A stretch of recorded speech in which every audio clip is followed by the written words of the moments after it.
Selamat malam para pendengar, bagaimana kabarnya malam hari ini? Apa kopi masih aman?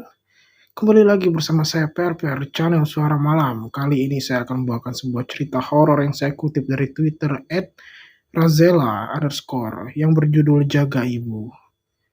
Baiklah teman-teman semuanya, sebelum teman-teman menyimak cerita ini, ada baiknya teman-teman menggunakan headset terlebih dahulu, karena cerita ini akan sangat seru bila teman-teman menyimaknya menggunakan headset.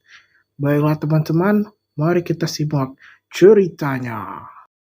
Sebuah mobil baru saja memasuki area halaman rumah. Ratna dengan pakaian kasualnya pun turun setelah memberi 7 lembar uang berwarna merah pada sang supir.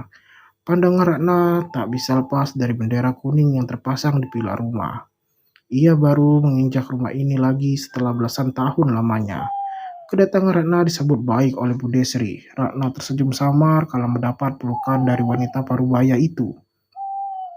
"Makasih ya, Nduk, sudah mau datang. Bude kangen kamu." Pelan Ratna berdehem pelan, lalu melepas pelukannya. Dahinya sedikit mengerut kala tatapannya jatuh pada raut wajah Bu Desri yang terlihat baik-baik saja. Seperti dirinya, tidak ada bekas sembab di kantung mata. "Mari duduk, masuk," ajak Bu Desri, seraya meraih tangan Ratna. Mereka berdua berjalan masuk ke dalam rumah. Ratna mengedarkan pandangan ke segala penjuru ruangan. Di sana terlihat beberapa orang sedang mengaji dengan posisi duduk mengelilingi jenazah sang ibu. Melihat tubuh ibu telah berbaut kain kafan, Ratna terdiam. Ia ikut tersimpu di samping Bu Desri. Ratna merasa hatinya telah mati. Ia tak bisa menangis kalau menyaksikan ibunya terbujur kaku di depan matanya persis. Ia menunduk dan memejamkan mata sembari membaca doa dalam hati. Bukannya khusyuk, ia justru mengingat suatu kejadian yang membuatnya kabur dari keluar kota hingga saat ini. Kenangan itu menjadi mimpi buruk untuknya. Segala amarah, dendam, kecewa bercampur jadi satu. Berbagai potongan memori buruk terus menyerang pikiran hingga membuat kepalanya terasa sakit. "Duk, kamu kenapa?" tanya Bude khawatir.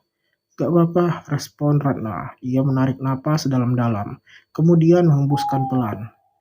"Kapan ibu dikubur?" "Kemungkinan besok, Nduk. Belum dapat informasi dari sesepuh." Bude mengusap pundak Ratna pelan. "Kamu pasti capek ya, istirahat sebentar lagi di kamar." Ratna pun masuk ke kamar dan melihat kamarnya masih tetap sama. "Tapi kenapa rumah ini cenderung sepi? Ayah dan saudaraku yang lain kemana?" tanya Ratna. "Bude, ayah kemana? Bayu, Aji, sama Nita di mana?" "Ayahmu sedang di perjalanan menuju ke sini. Bayu di rumah Bu Herti, Aji di kamar paling pojok, Nita tidur di kamar bawah." "Oh, kamu mau nemui mereka? Nanti aja, aku mau istirahat dulu." "Bude, aku mau tanya sesuatu. Orang-orang yang lagi kesini kenapa sedikit? Kalau aku hitung tadi nggak ada belasan. Tetangga layat jam berapa dari awal?" "Gini, Nduk, sebenarnya di sini banyak tetangga yang memang sengaja tidak mau melayat." "Kenapa nggak mau?" "Bude kira kamu paham. Ternyata belum peka ya." "Bude niat mau kasih tahu nggak sih? Tetangga udah pada tahu tentang ibu kamu. Jadi mereka nggak mau datang." "Maksud Bude tetangga jadi benci gitu setelah tahu ibu punya ilmu hitam?" "Ya, seperti itu. Rumah ini udah dianggap seperti kutukan. Ibumu, ayahmu sudah seperti dikucilkan warga di sini."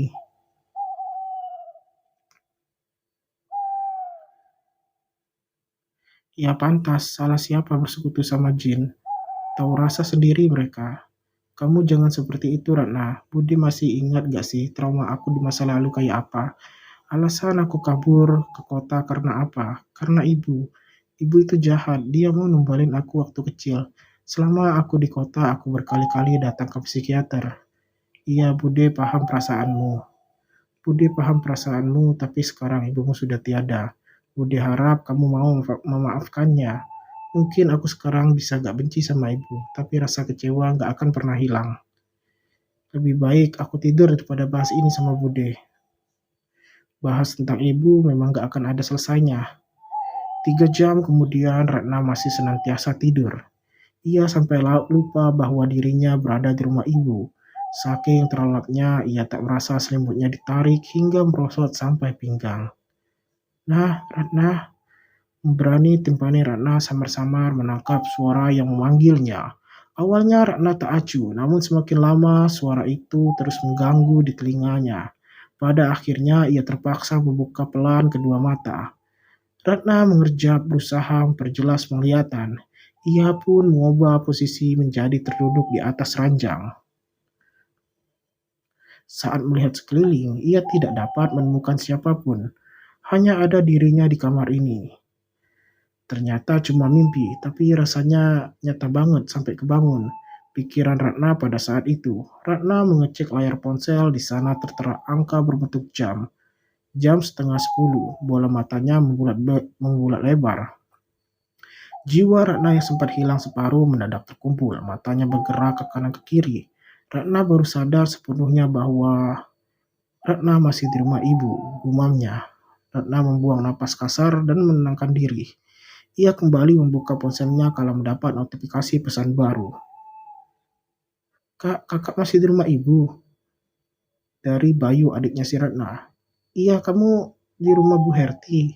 Iya, kenapa nggak di sini? Tanya Ratna. Udah seminggu 2 hari aku tinggal di rumah Bu Herti. Kenapa? Takut kak. Kakak tahu sendiri kan kalau rumahnya ibu serem.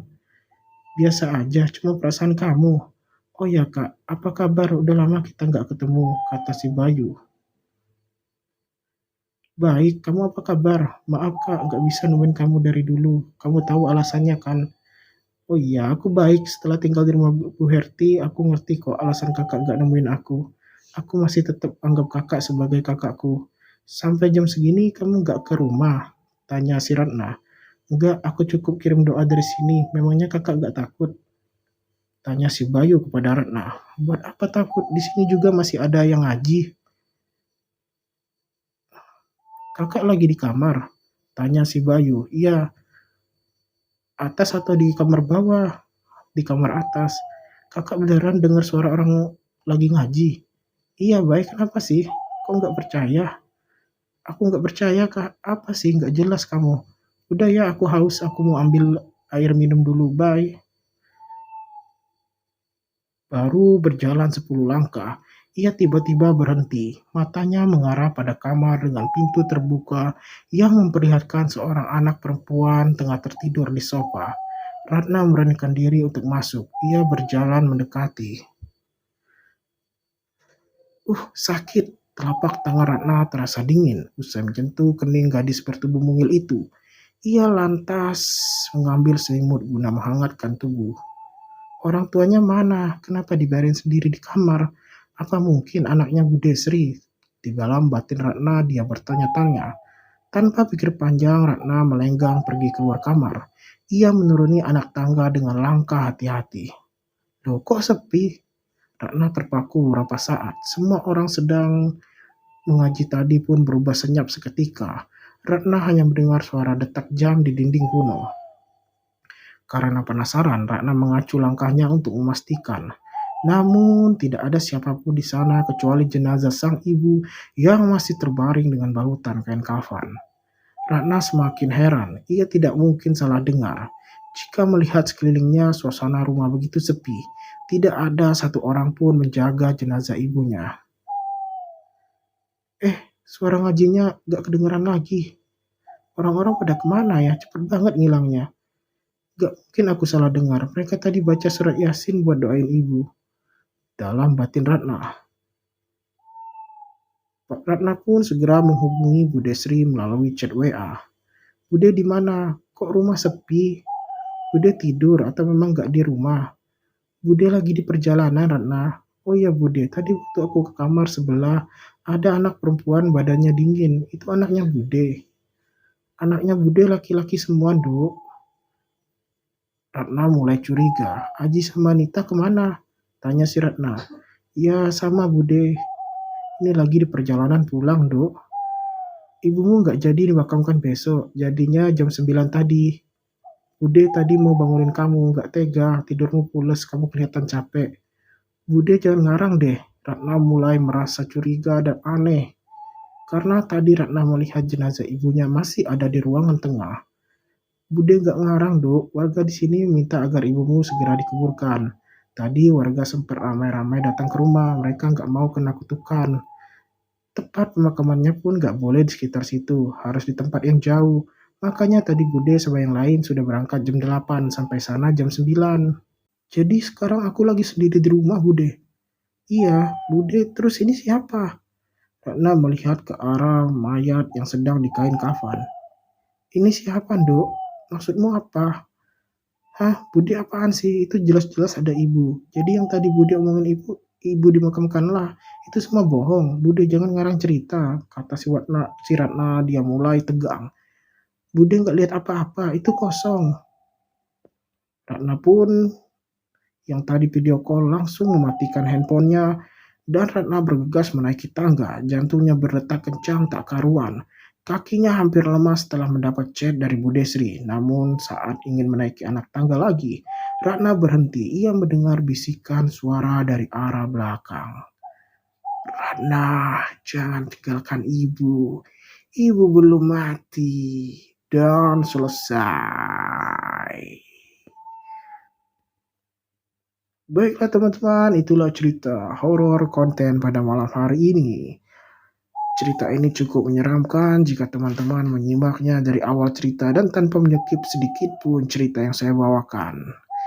Baiklah teman-teman, terima kasih sudah menyaksikan atau menyimak cerita yang saya bawakan pada malam hari ini. Saya Per dari Suara Malam mengucapkan terima kasih dan jangan lupa untuk subscribe, like, komen channel saya agar terus berkembang dan terus membagikan cerita-cerita horor pada malam-malam berikutnya. Saya Per dari Suara Malam dan selamat malam.